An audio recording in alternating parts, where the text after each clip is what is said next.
Good day everyone. In our previous lecture we studied about what is physics and how to understand that. Right? Basically the most easy way to understand physics is to improve your observation and imagine the things the way it is happening within your surroundings. Right? And try to understand the laws of nature. Right?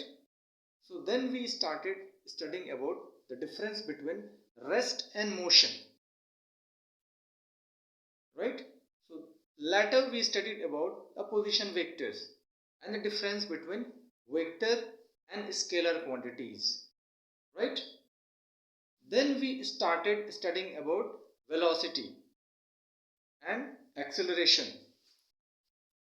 So let's have a quick revision once again. So acceleration was defined as rate of change of velocity per unit time, right? Now, the keywords are basically change of velocity per unit time and the rate of that, right? So we can finally express it. Acceleration, let's suppose if it is denoted by A, so final velocity minus initial velocity upon time, right? And that's the definition. It has the rate of change of velocity per unit time. Means what is the change in the velocity within 1 second, right? That is basically per unit time, right? So the formula that comes is A is equal to V minus U by T, where V is equal to final velocity and U is equal to initial velocity. Now, coming towards the unit of this acceleration, it will be V minus U. It will be giving you, of course, velocity. The difference of velocity will be, of course, in velocity, that will be meter per second upon second, which is equal to meter per second square, right? So in short, we write meter per second square or meter second raised to power minus 2, right? Hope the point must be very clear.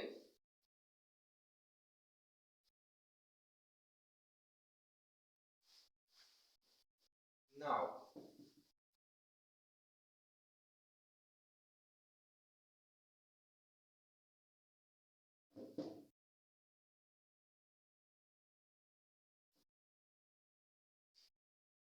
as we found the formula A is equal to V minus U by T.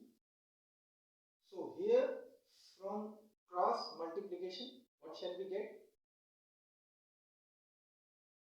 V minus U is equal to A into T, right?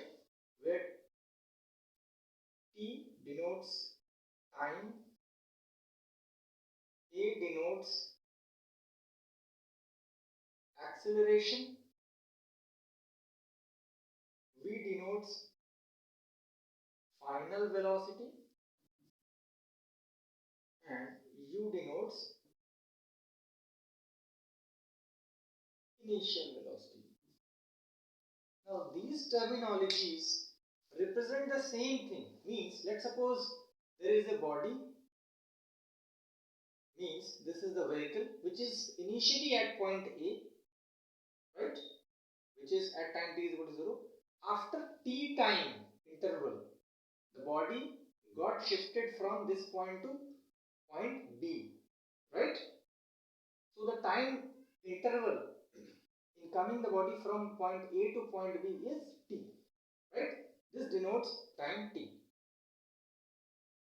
Now, second step is if the initial velocity at this particular point is taken as u. This is the initial velocity of this vehicle at point A, and once it reached at point B, the final velocity is capital V, right? The final velocity at point B is denoted by V. So as the change in velocity is there, therefore the acceleration exists, right? Hence we can write down this formula of acceleration for this particular body, and the formula and the expression is like this. Correct? Now again, if we try to rearrange the terms, so we will be getting V is equal to U plus AT.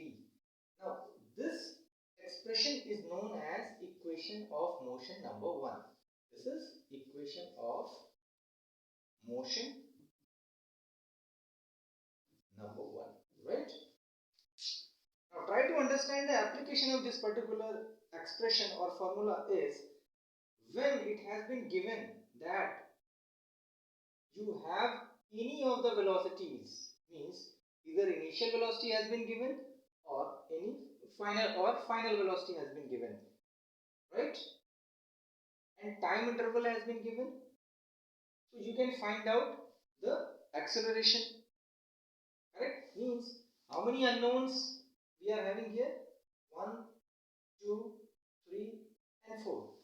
Correct? Now in this equation we can see that there are 4 unknowns. It means if we get any of the 3 values, we can find out the remaining unknown, right? This is the application part, and we have to be very careful while solving the numerical problems. Okay? Now